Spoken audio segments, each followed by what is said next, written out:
Gulf Islands. Merci, Madame la Présidente.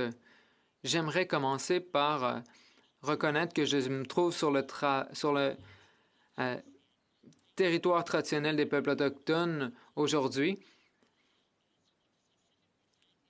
J'aimerais remercier le député de Parry Sound Muskoka, mon collègue conservateur, d'avoir organisé son temps aujourd'hui pour me permettre de prendre la parole sur le projet de loi.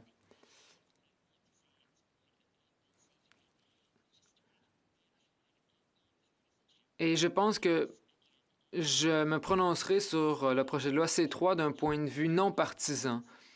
Et je remercie le Parti conservateur de me donner l'occasion d'en parler puisque c'est un projet de loi que nous appuyons tous. Bon, nous avons tous déjà signalé que l'origine de ce projet de loi est non partisan. C'est un projet de loi qui a été déposé par l'honorable Rona Ambrose, un projet de loi très important qui a été déposé lorsque Mme Ambrose était leader de l'opposition officielle par intérim, un projet de loi qui a été adopté à l'unanimité par la Chambre et qui a ensuite été renvoyé au Sénat. Donc, de voir ce projet de loi revenir sous forme de projet de loi gouvernemental est extrêmement rassurant, puisque c'est un projet de loi très important. Je pense que la population canadienne doit être mise au fait des améliorations qui ont été apportées au projet de loi depuis son dépôt initial, des améliorations qui sont non partisanes aussi.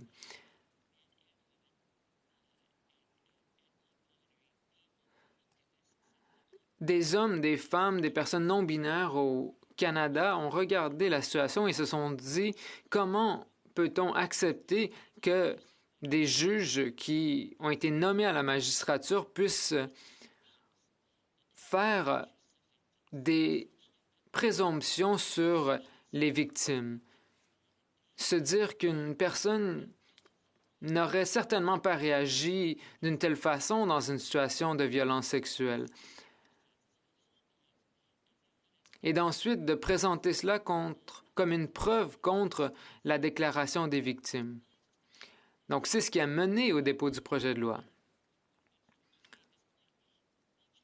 Or, je pense qu'aujourd'hui, ce qui se trouve dans le projet de loi aurait pu être adopté d'un rapport qui n'avait pas encore été déposé lorsque Rona Ambrose a déposé son projet de loi.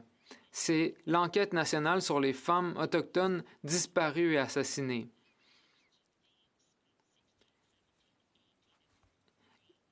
Les thèmes 16, 17 et 18 de la partie 3 de l'ENFADA démontrent justement que les juges et le système judiciaire ne comprennent pas, ne reconnaissent pas et ne prennent pas au sérieux la violence sexuelle contre les femmes autochtones. Donc, cela se retrouve aujourd'hui dans le projet de loi. Au moment où le projet de loi a été déposé, nous étions déjà aux prises avec les questions de la violence envers les personnes racisées au Canada. Mais nous comprenons aujourd'hui que ces personnes sont plus à risque de subir de la violence et sont disproportionnellement touchées par l'incarcération également. Donc le projet de loi a été amélioré par le travail fait en comité. Donc, au départ, certains disaient que tout le monde était d'accord sur ce projet de loi, qu'il devrait être adopté rapidement, mais je pense néanmoins que des améliorations ont été apportées en comité.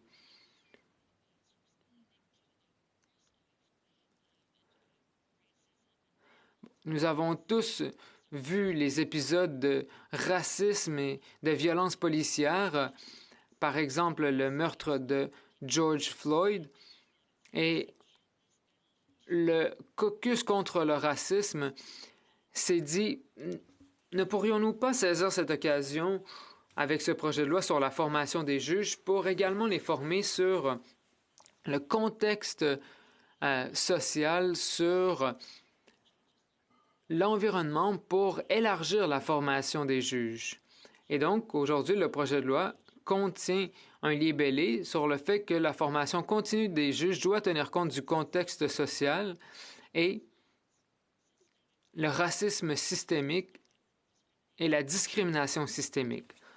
Donc, encore une fois, c'est une réponse multipartite à un projet de loi.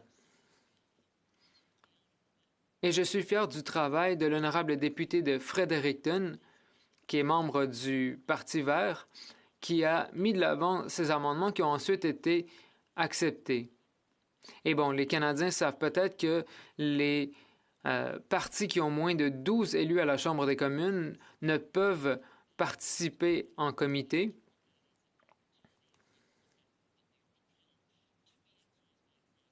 Or, nous devons être à l'étude article par article des projets de loi.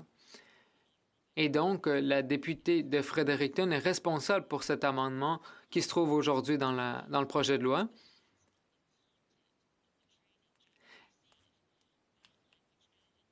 Et le libellé dans le projet de loi indique que ce sont les chefs autochtones et les leaders des communautés autochtones qui doivent offrir ces formations, et ce, grâce à l'amendement de l'honorable député de Fredericton.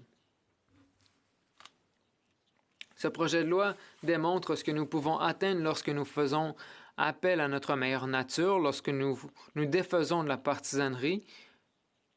Ma mère disait qu'on peut accomplir tout ce que l'on veut lorsqu'on ne s'intéresse pas à qui reçoit les félicitations. Donc, encore une fois, je tiens à remercier Rona Ambrose d'avoir déposé ce projet de loi. Merci au ministre de la Justice et au gouvernement actuel d'avoir repris ce projet de loi comme un projet de loi gouvernemental. Merci à tous ceux et toutes celles qui ont eu un rôle à jouer dans l'amélioration de ce projet de loi. Les victimes comprennent que nous devons faire mieux. Il s'agit d'une première étape. Nous devons maintenant nous assurer qu'il y ait des services adéquats pour les femmes victimes de violences sexuelles. À Victoria, le centre de crise en cas d'agression sexuelle est un modèle à copier pour le reste du pays. Donc, nous devons en faire plus en tant que parlementaires. Je remercie mon collègue de m'avoir donné le temps aujourd'hui de me prononcer sur le projet de loi et j'espère que le projet de loi sera adopté à l'unanimité. Merci, Madame la Présidente. Oui, questions et commentaires. Questions and comments. The Honourable Parliamentary Secretary. L'honorable secrétaire parlementaire du leader du gouvernement de la Chambre. Merci, Madame la Présidente. Bon, c'est fascinant ce que l'on arrive à faire à la Chambre des communes. La semaine dernière, nous avons adopté un projet de loi assez rapidement lorsque tous les partis, les Verts, les indépendants, libéraux, conservateurs, NPD et le Bloc ont donné leur aval et le projet de loi a été envoyé au Sénat et a obtenu la sanction royale. Aujourd'hui, nous avons un autre projet de loi qui semble jouir du soutien unanime des Verts, des néo-démocrates, des conservateurs et des libéraux. Et j'espère que ce projet de loi sera renvoyé au Sénat plus tard aujourd'hui. Je me demande si l'ancienne chef du Parti vert pourrait nous dire à quel point nous pouvons faire un travail constructif à la Chambre des communes lorsque nous collaborons tous ensemble. L'honorable député de Saanich Gulf Islands. Merci, Madame la Présidente. Merci à l'honorable secrétaire parlementaire. Bon, ceux qui me connaissent ne seront pas surpris de m'entendre dire que nous accomplissons davantage lorsque nous travaillons ensemble vers une cause commune. Lorsque nous travaillons vers un même objectif, la Chambre représente les meilleures valeurs canadiennes. Et lorsqu'on laisse la partisanerie prendre le dessus, c'est à ce moment que les Canadiens sont déçus de nos efforts. Donc, en tant que parlementaire et en tant que politicien, je pense que nous rendrons les Canadiens et les Canadiennes fiers cette fois-ci. Je me souviens que le président, lorsqu'il a été nommé à ce poste, a dit que nous devons agir de façon à rendre nos enfants fiers. Et je pense qu'aujourd'hui, nous en démontrons l'exemple.